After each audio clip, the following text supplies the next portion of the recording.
안녕하세요. 제임스 대표입니다. 지금 보고 계시는 차트는 코스피 지수 최근 30년에 해당하는 월봉 차트입니다.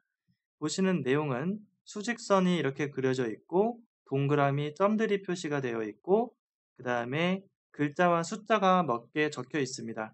어떤 내용이냐면 앞에서부터 보여드릴게요. 이 동그라미 포인트들은 역사적으로 코스피 지수가 어느 정도까지 상승했었고 그 이후에 금융위기, IMF, 서프라임 이런 사태들이 나라 전반적으로 매우 힘들고 전 세계적으로 힘들 때 얼마만큼 하락했고 그 하락한 시간 몇 년 몇 개월 동안 하락했고 하락폭은 얼마나 되는지를 나타내는 차트입니다. 한눈에 볼 수 있게 정리를 해봤습니다. 맨 앞에 보면은 1990년도, 약 1990년도에 1004포인트에서 462포인트까지 약 54%가 하락했었고, 그 다음에 1995년도에 1148의 정점을 찍고, 그 다음에 IMF가 오면서 약 81%라는 엄청난 하락을 했었고, 그 이후에 곰모으기 운동 등 계속 나라를 살리려는 경제 정책과 함께 다시 반등을 하기 시작했습니다. 그리고 또 이렇게 57%의 폭락이 나온 이후 계속 장기적으로 성장을 잘 하다가 2007년 말, 2007년 11월, 11월까지 국내 코스피 지수는 역사적으로 아주 큰 상승을 했다가 이때 미국발 서브프라임 모기지 사태 이후 아주 빠른 시간 내에 급락을 해서 역시 58% 폭락을 했었고 그 이후로 계속해서 상승세를 이어가고 현재 오늘날 2018년 8월 16일 2250포인트 부근에 우리가 와 있습니다. 그렇다면 지금 주식 투자를 하고 있는 분들은 아마 여러 가지 고민이 있을 수가 있습니다. 지금 이 하락폭은 단순히 지금 여기에 보시는 것처럼 일시적인 조정일 것인가? 아니면 지금 과거 사례에서 보셨던 것처럼 약 55%에서 80, 85%까지 급락을 하는 우리나라 자체만의 위기, 금융 위기뿐만 아니라 세계 전체적인 어떤 큰 위기, 금융 위기까지 될 수 있을 것인가? 그러면 내가 투자하고 있는 종목들, 주식 거래, 주식 자산, 부동산, 여러 가지 금융 자산들을 어떻게 운영해야 되는 것인가? 이런 고민들을 아주 많이 하고 계실 겁니다. 특히나 개인 투자자분들은 이러한 큰 월봉 차트를 거의 보지 않으시기 때문에 이런 큰 그림에서의 내가 지금 시장에 참여하고 있는 위치가 어디인지 장기적인 관점에서 목표가는 어떻게 잡고 그 다음에 위험 대처 대응은 어떻게 해야 되는지에 대한 정리가 아직 안 돼 있으실 겁니다. 이 영상을 보시는 분들은 이 부분은 한 가지 체크하고 하셨으면 좋겠습니다. 역사적으로 봤을 때 주식 투자를 매수만 하는 관점, 바스켓, 박스 매매, 여러 가지 분할 매수 하는 방법을 매매하시는 분들은 역사적으로 금융 위기가 왔을 때 50에서 80%의 폭락을 2년에서 약 5년 동안 지속될 수 있기 때문에 내가 갖고 있는 주식의 비중이 너무 높고 100% 가까운 비중으로 매수가 이미 다 된 상태라면 지금 현재 이러한 위험한 상황이 올 수가 있기 때문에 반드시 본인이 감당할 수 있는 손절매를 설정해 놓으셔야 한다는 것입니다. 우리가 주식 투자를 할 때 아마 누구나 다 원하는 것이겠지만 이렇게 꾸준한 수익을 내고자 주식에 참여를 한 것이지 이렇게 계속 손실, 조금 수익 나다가 손실 이렇게 이 부분에 있기 위해서 누적 손실을 내는 그런 매매를 하기 위해서 지금 시장에 참여하시는 게 아닐 겁니다. 그러면 내가 이 위치에 가기 위해서는 제가 말씀드린 내가 감당할 수 있는 손절 범위의 설정을 반드시 해 놓으셔야 된다는 얘기입니다. 왜냐하면 그 이유를 설명드리겠습니다. 지금 2607포인트까지 주식시장이 코스피 지수가 상승을 했습니다.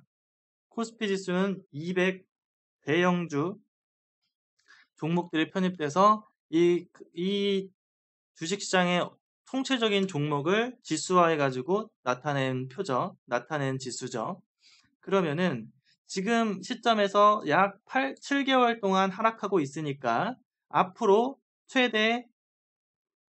이 하락 시간은 최대 5년 정도가 지속될 수 있으며 아주 단기로 본다고 하더라도 약 1년, 아주 단기가 된다고 하더라도 1년 동안 하락할 수 있습니다. 물론 단기적인 저점이라면은 또 반등할 수 있는 가능성도 있겠지만 지금은 금융위기 관점에서 보는 겁니다.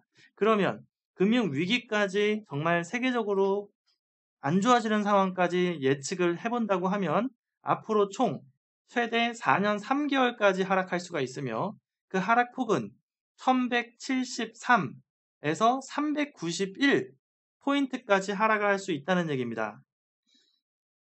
집중 분포도를 보면은 지금 58%, 54%, 57%이 분포의 대부분이 금융위기 때 이러한 분포도까지 갔던 적이 매우 많죠. 과거 사례 경험을 토대로 우리는 똑같은 실수를 반복하면 안 되기 때문에 금융위기가 온다라고 하면은 55%의 하락을 하는 경우가 있을 수가 있고 최대 아주 심각한 경우에는 85% 정도의 하락, 약 391, 400포인트 이하까지 하락할 가능성을 염두하고 주식 투자를 하셔야 된다는 얘기입니다. 자, 그렇다면 다시 돌아와서 우리가 꾸준히 누적 수익을 쌓는 트레이딩을 하고 싶다. 이런 매매를 과학적으로 하고 싶다.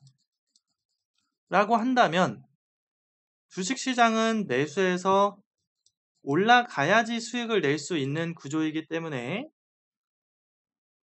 주식시장의 제약 고수들은 정말 우량주 또는 중소형주, 저평가가 되었을 때 회사가 돈도 잘 벌고 땅도 많고 부동산도 많고 현금 자산도 많고 매출도 높고 그 다음에 영업이익도 높아서 계속 돈을 많이 법니다. 그런데도 주가가 낮은 종목들, 대형주에서는 이런 일이 거의 없죠. 중소형주에서는 이런 일이 간혹 있습니다. 시장에서 투자자들의 관심을 받지 못해서 회사는 돈도 많이 벌고 어떤 호재도 많은데도 불구하고 주가가 안 오르는 이런 종목들이 있는데 이런 종목을 저가에 사서 6개월, 1년, 많게는 10년을 보유하게 되면 이렇게 정말 높은 수익률을 낼 수가 있습니다. 이것이 바로 주식 투자의 제야 고수들이 투자하는 방식입니다. 그럼 이런 제야 고수들이 주식 투자를 하는 이 종목들, 그리고 지금 보시는 이 월봉 차트에서 매집하는 시점은 어디냐면 바로 제가 동그라미를 그려드리겠습니다. 이런 시점들입니다. 보통 코스피 지수가 고점 대비 50% 이상을 하락했을 때부터 분할 매집하는 것이죠. 어떤 종목들을 중소형주 중에서 절대 망하지 않으며 삶을 윤택하게 하는 서비스나 상품을 파는 아주 좋은 회사들의 섹터별 대장주 또는 섹터별 2, 3등 이런 종목들을 매수하는 것이죠. 그리고 6개월, 1년, 10년, 5년, 10년 보유해서 작게는 10배, 5배, 10배, 많게는 수십 배 이상에 달하는 수익을 만들어가는 겁니다. 그런데 여러분들이 지금 이런 포인트에서 분할 매집해서 가지고 있다면 이미 지금 전고점을 돌파해서 이미 넘어간 시점에는 고수들은 다 청사들하고 이미 나온 시점, 현금 보유 금액을 높이고 있는 시점이란 얘기죠. 고수들은 똑같은 실수를 반복하지 않습니다. 고수들은 이런 상단부에서 분할 매수해서 본인의 현금 자산을 절대로 몰빵하지 않습니다. 고수들은 이런 원리를 기본적으로 다 알고 있고 알고 있는 것뿐만 아니라 행동으로 옮기고 실천하고 손절매 포인트를 항상 잡아놓고 하기 때문이죠. 하지만 개인 투자자분들께서는 이러한 기본적인 큰 흐름을 알고 있거나 또는 간과하고 있으신 분들이 많은 걸로 생각이 되는데 이런 부분을 꼭 염두하셔서 주식 투자하시는데 도움이 되셨으면 좋겠습니다. 그러면 우리가 주식 투자로만 돈을 벌 수 있는 것인가? 이렇게 하락하는 장에서 돈을 버는 방법은 없을까? 이런 생각을 해볼 수가 있습니다. 제가 주식시장이 상승을 많이 하던 하락을 많이 하던 횡보를 하던 어떠한 시장이 나오더라도 비교적 수익이 꾸준하게 내가 만족할 만큼 안정적으로 큰 손실이 없이 계속해서 수익을 낼 수 있는 시스템과 기법, 시장을 알고 있습니다. 다음 시간에 이 내용에 대해서 설명해 드리도록 하겠습니다. 감사합니다.